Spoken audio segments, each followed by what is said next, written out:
Kayo na nga itong naglagay ng basura sa harap ng bahay namin. Kayo pa ito nagmamatapang. Wow. Kala mo kung sino? Okay din pala ito eh, no? Ano yan? Kaya Shell, pumasok kayo sa loob. Ako nakakausap. Ako na bahala dito. Hindi. Ang yayabang ng mga to, kala mo kung sino sila mayayaman eh. Eh, ano gusto mo mangyari, ha? Nakatapon na kayong basura, di ba? Ikaw itong mayabang eh. Ako mayabang. Eh, kung pagsasangkali ko kaya mga pagmumukha ninyo, nang mabawas na makakapalan yan, ha? Ay, ang yayabang Shell, yun, ha? nakakahiya. Ewan ko sa'yo, napakabungangera mo. Konting problema lang, tumatala ka kagad. Palibhasa, wala kang mga magulang. Kaya wala nagturo sa'yo ng tamang asal. Ano sinabi mo? Ulitin mo ang sinabi mo!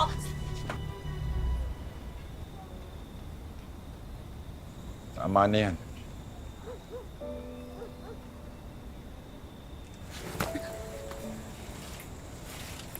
Tara na nga. Ano ginagawa mo dito? Ate, sino siya? Hindi ka kung... Ang tatay natin.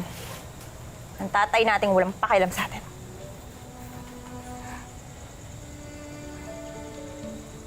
Tara. Shell, tatay mo yan. Tatay lang siya sa papel. At hanggang doon na lang yun. Rachel, anak. Anak? Nasaan ka nung kailangan ka namin, ha? Nasaan ka nung namatay si nanay? 20 taon. Na hindi mo nga naabutan nung pinanganak si Nick? Tapos tatawagin mo kaming anak? Na hindi mo nga naisip na umuwi dito sa Pilipinas? Hindi ako makauwi. Illegal ako sa Japan. Kinailangan ko magtrabaho para mabigyan kayo ng magandang buhay. Pinili ko ang trabaho para sa inyo. Para sa amin ba talaga? Para dyan sa sarili mo.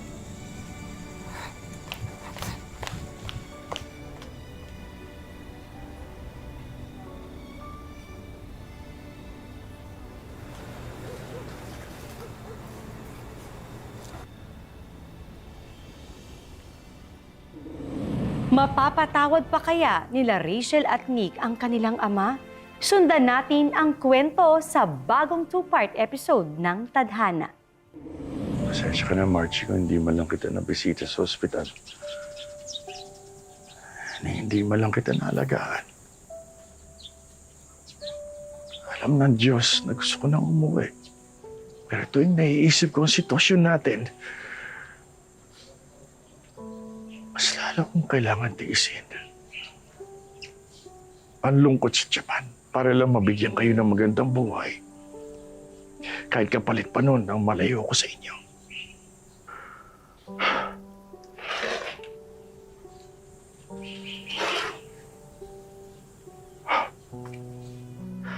Ang laki ng kasalanan ko sa inyo.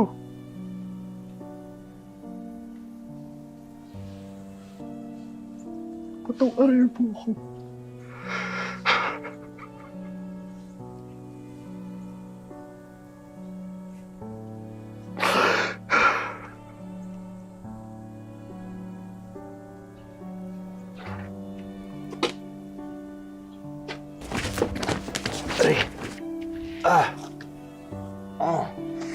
Tatang, okay lang po ba kayo? Teka.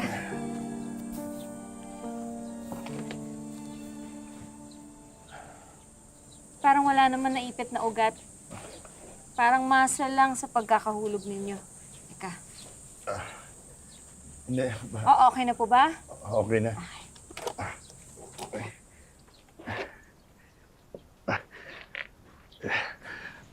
Salamat, ha. Ang galing mo naman. Nurse ka ba? Hindi po. Physical therapist po. Kaya lang, hindi ko natapos yung kurso ko eh. Kaya nag-masayista na lang muna ako. Ay, ito nga po pala yung calling card ko po. Alam niyo na, pag medyo umiidad, tumatanda, kailangan na ng... Kasi tumatanda na ako. Ilang taon na po ba kayo? 60 na ako. 60. Pero, huwag mo naman sana akong tawaging tatang. O 60, matanda na po talaga kasi kayo. Ang sakit mo naman talagang magsalita, ano? Ay, pero kahit naman po 60 na kayo, bagets na bagets po yung datingan ninyo. Kaya hindi ko na po kayo tatawagin na tata. Salamat. May kasama po ba kayo? Hindi. Wala.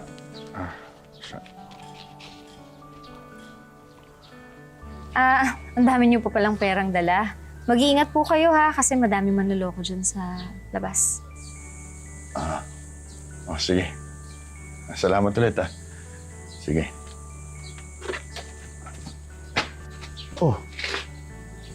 Anong ginagawa mo?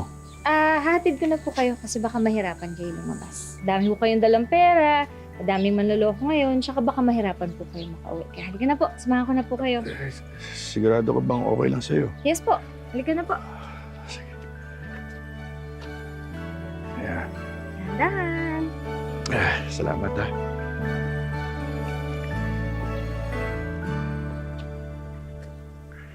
Ano ba yan? Ano? Kumalma nga kayo. O itong sinig kasi. Ate, magpa-plant na ng bulb. Alam mo, Rachel, ikaw ang may problema. Simula nang dumating ang tatay mo, palagi nalang mainit yung ulo mo. Bakit naman kasi bumabalik pa yung dito? Rachel, kung hindi dahil sa tatay nyo, hindi kayo makakapagtapos ng pag-aaral ni Nick. Tsaka tong bahay na to, wala to kundi dahil sa kanya. Pwede ba huwag na natin pag-usapan yan? Ano ba? Ano mo nga ako? Sabi mo tuturuan mo. Mga anak,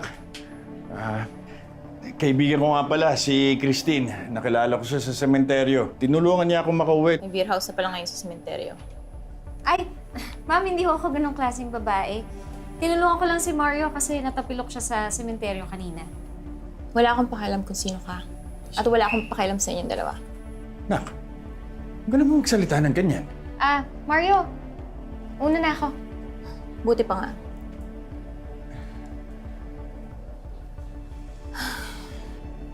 Rachel,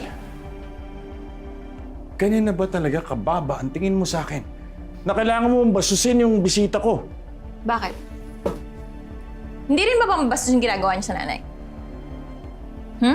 Kung sino-sinong babae ang pinapapunta niyo dito? Nawala lang ang nanay. Umaasta na kayong binata. Rachel! Rachel!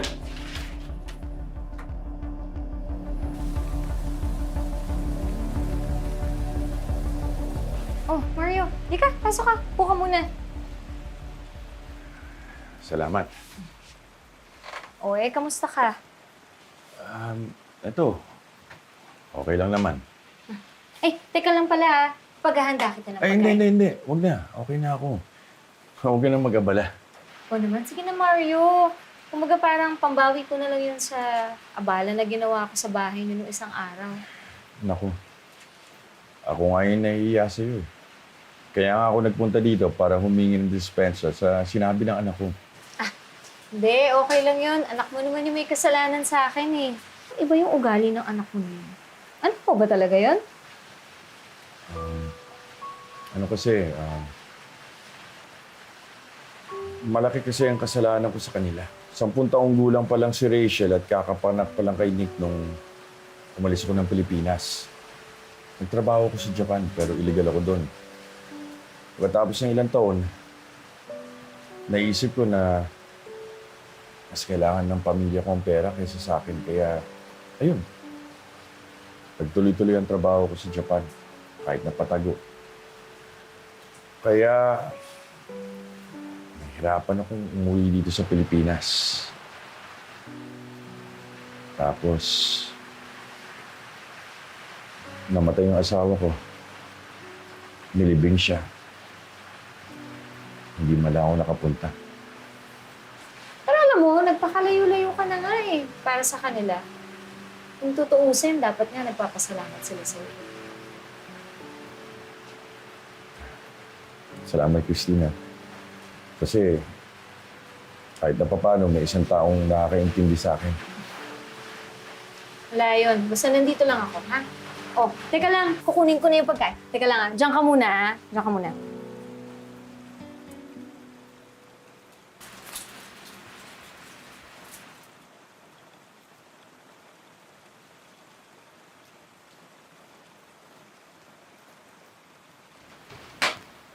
Ako na ho dyan. Ay.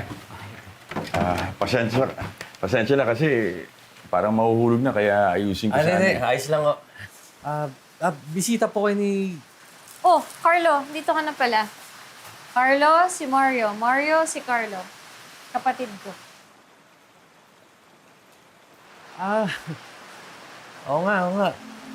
Ate, siya pa rin nakikwento mo sa akin. Nice meeting you, Mang Mario. Nice meeting you too. Sige na, Mario, umupo ka na. Kukunin ko na yung pagkain. Sige. Ay, teka lang pala. Kamusta na pala yung paa mo? Ayos na. Hindi na kumikirot. Mamaya, mamasahihin ulit kita, ha? Doon tayo sa loob ng kwarto. Hindi na. Okay na ako. Mario, huwag ka nang mahiya. Meron akong mga kliyente na pupunta talaga dito para magpamasahe. Nako, Mang Mario, masarap magmasahayang si ate. So ano pala naging trabaho mo sa Japan? Ako, marami akong naging trabaho dun. Una, construction worker. Tapos, matapos ang 6 na buwan, pinuntahan ko yung kakilala ko doon na doon nakatira. Pumasok naman akong mangingisda. Tapos, naging waiter din ako sa restaurant. Tapos, nag-alaga rin ako ng kabayo. Marami.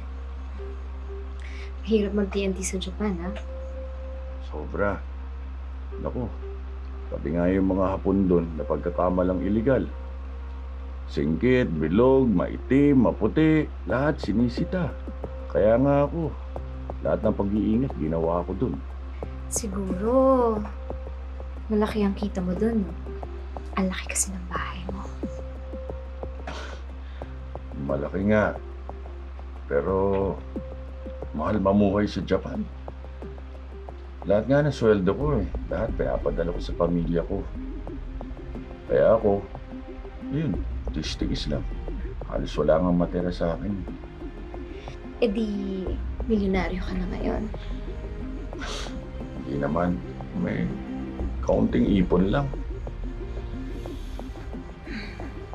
Alam mo, sa tingin ko, kailangan naghahanap ka na ng makakasama mo sa buhay. Nako, kakauwi ko pala ng Pilipinas. Magulo pa ang sitwasyon. Hindi mo na masasabi yan, lalo na kapag nahanap mo na yung the one. The one? Yung makakasama mo habang buhay. Ikaw ba, nahanap mo na ba yun? Mukhang makakahanap na.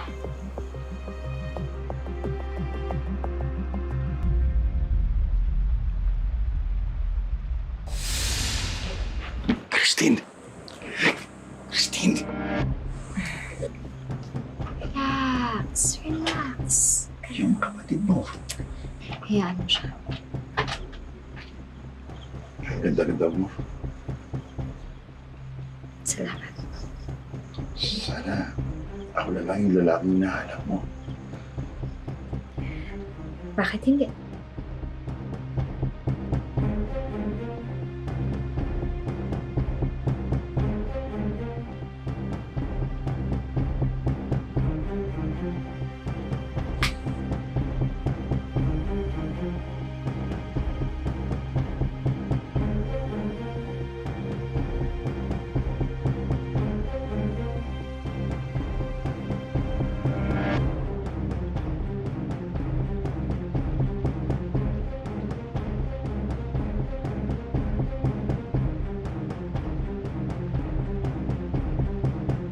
Ang pagkikitang yon nila Mario at Christine ay nasundan pa ng isa pa at isa pa hanggang unti-unti ay nagkaroon ng relasyon ang dalawa. Dahil may edad na si Mario, hindi pa rin siya makapaniwalang may isang babae na muling iibig sa kanya, lalo na't kasing bata ni Christine. Kaya naman hindi rin maiiwasang magtaasan ang mga kilay ng iba.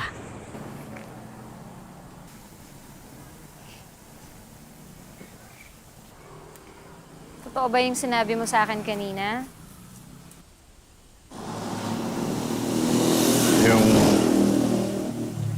Yung sana ako lang. Naku, huwag mo intindihin yun.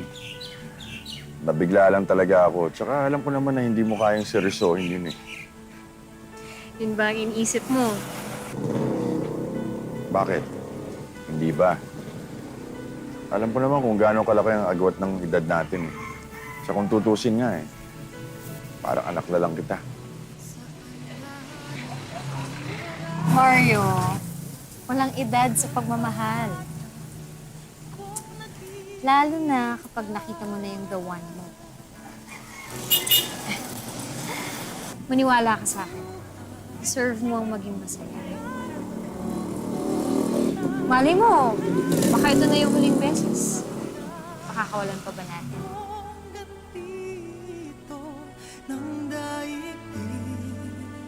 Sa inialay kong pag-ibig.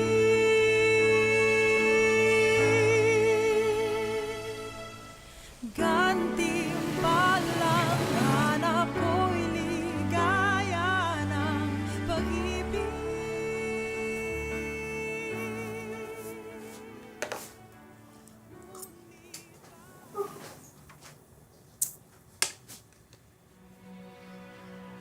Good morning! Nick! Noel!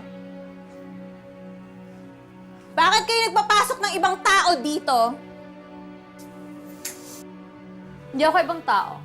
In fact, dito ako natulog kagabi.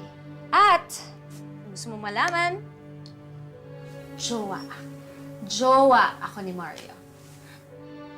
Is this a joke? No, I'm not joking. I'm telling you the truth. At pwede ba, huwag mo akong ma-Ingles-Ingles. Huwag mo akong babasusin porket nandito ako sa pamamahay mo. Sige, tatagalugin ko para sa'yo. Lumayas ka dito. Rachel! Tama na yan! Rachel! Bitiwan mo siya! Bitiwan mo siya! Ate! Tay, ano naman bang kabaliwan to? Totoo ba?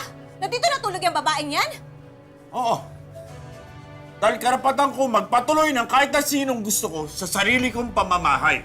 Tay, wala akong pakialam kung anong kamabuyan ang gawin ninyo sa barangay natin. Ang sa akin lang, utang na loob, Tay! Huwag niyo naman dalhin yung kalat na yan dito sa bahay!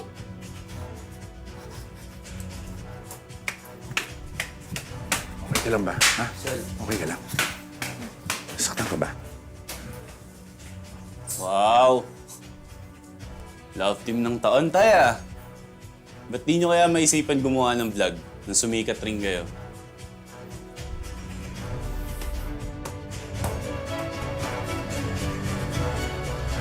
Wala nang nagawa sila Rachel at Nick kundi sundin ang gusto ng ama. Napilitan silang pakisamahan si Christine bilang kasintahan ng ama kahit halos kaedad lang nila ito.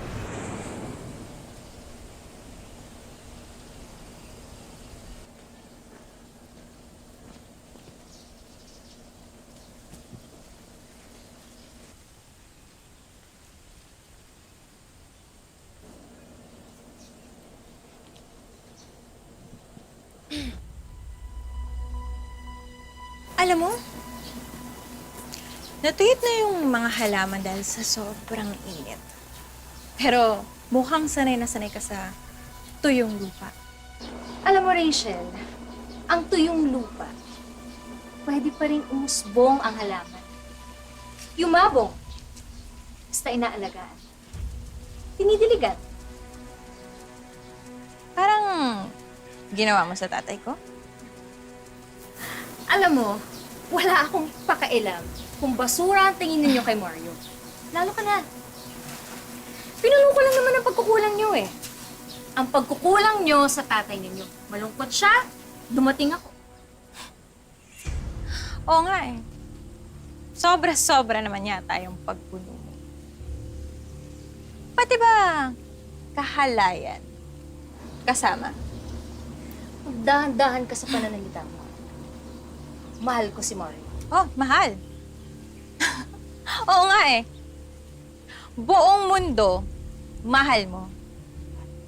Ilan na ba ang mga lalaking dumaan sa'yo? Bastos ka! Ano nangyayari dyan? Anong ginagawa?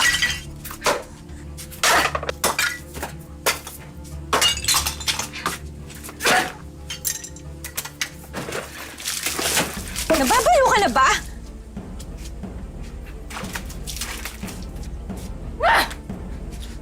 Ano ba kaguluhan niya? Mario, tulungan mo ako! Ano nangyari? Nagsisinungaling yan!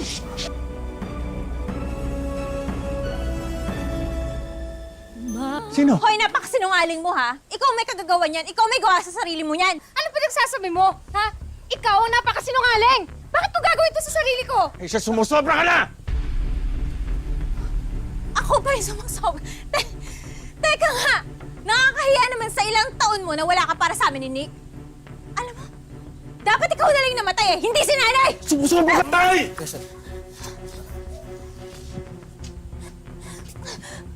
Ano? Mas pinaniniwala mo yung babae na yan? Dahil si Christine lang ang umuunawa at nagmamahal sa akin. Ngayon, kung hindi niyo siya kayang matanggap dito, makakalayas na kayo sa pamamahay ko. Lumayas na kayo! Oo! Lalayas kami! Dahil ayaw ko mahawa sa kadumihan ninyo!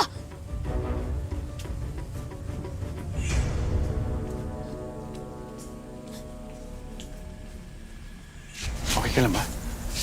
Nasaktan ka ba? Okay ka lang?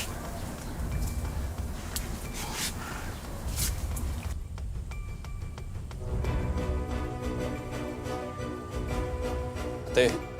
Ate. Sama na rin ako sa'yo. Ay, gusto ko na umalis dito. Hindi. Dito ka lang. Bantayan mo yung babae.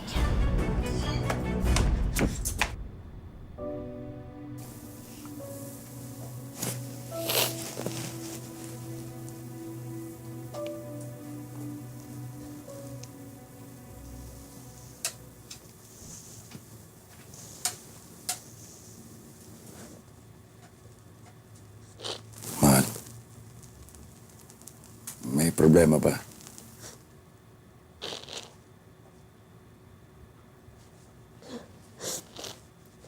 Ko lang kasi matanggap yung ginawa sa akin ng anak mo eh. Sinubukan ko naman siya pakisamahan eh. Kaso siya din naman itong matigas.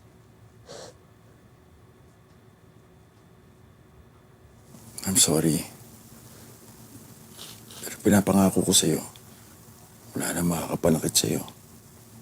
Sorry din. Dahil tuloy sa akin, muli si Rachel tsaka yung asawa niya.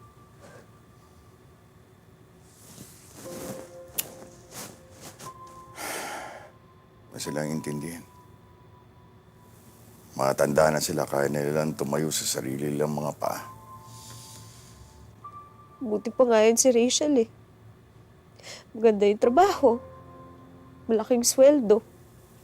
Siguro naman may mahanap silang magandang matutuluyan. Di kaming magkapatid.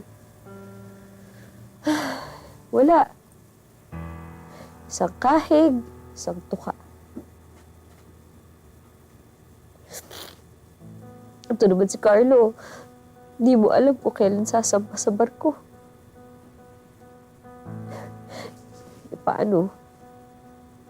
Kulang-kulang din ang mga requirements. Wala naman kasi kaming pera.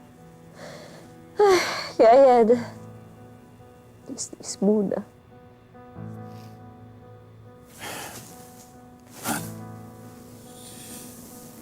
Huwag na isipin yung pera. Ano ba kailangan mo? May konting ipon naman ako. Huwag na mahal. Nakakahiya. Sige na. Gusto ko makatulong sa inyong magkapatid.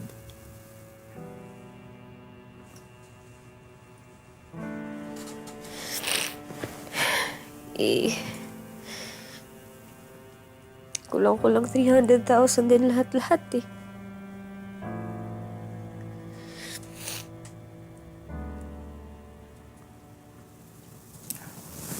Teka, sandali lang.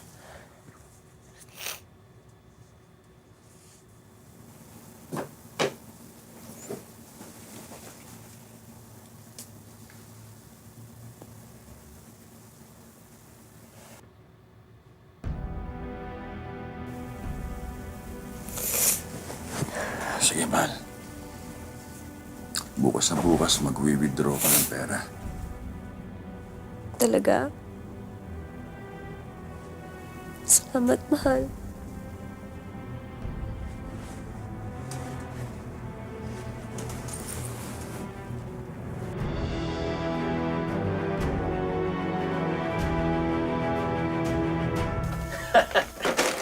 Ayos to ah. Dami. Ayos tong matandang na bingwit mo ah. Bigatin eh. Yan na bang mag-aangat sa buhay natin? At ikaw ang maglulubog sa akin sa utang, ha? Carlo, umayos ka nga. Bumingwit ka naman ng mga big time. Huwag ka naman pumatol sa mga epetics na perlos. Nakamakapera-pera yung mga yan. Bakit ba kang mambabakla ha? Eh, meron na akong matrona. Matrona? Oo! Teka lang. Ang usapan natin, ha? Eh, sa lalaki ka lang papatol. Ano yung matrona na yan? Aba, siyempre pera-pera to. Negosyante yun, hoy. Merong isang palaisdaan sa Pampanga. Tapos merong isang factory ng feed sa Bulacan. Mas mayaman pa to sa Mario mo. Siguraduhin mo lang, ha? Na trabaho lang yung matrona na yan. Ito naman. Sa tingin mo ba, magkakagusto ko sa itsura ng matrona to? Bagay. Sino nga naman magkakagusto sa ganyang mukha? Ano? Naniniwala ka na ba, ha? Ate?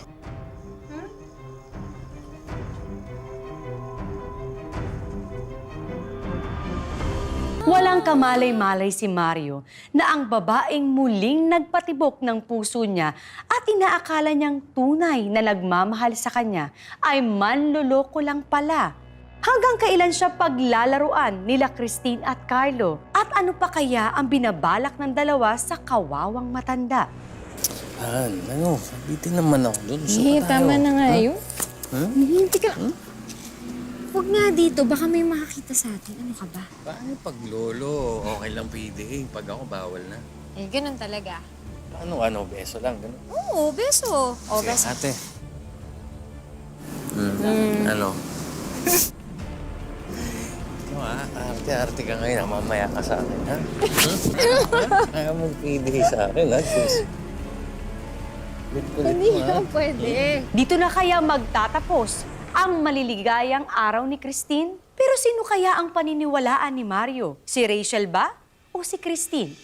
Abangan ang susunod na mangyayari sa susunod na Sabado dito lang sa Tadhana. Magandang hapon, ako po si Marian Rivera. Maraming salamat sa panonood mga kapuso. Kung nagustuhan mo ang video na ito, mag-subscribe na sa official YouTube channel ng GMA Public Affairs. Huwag niyong kalimutang pindutin ang bell button.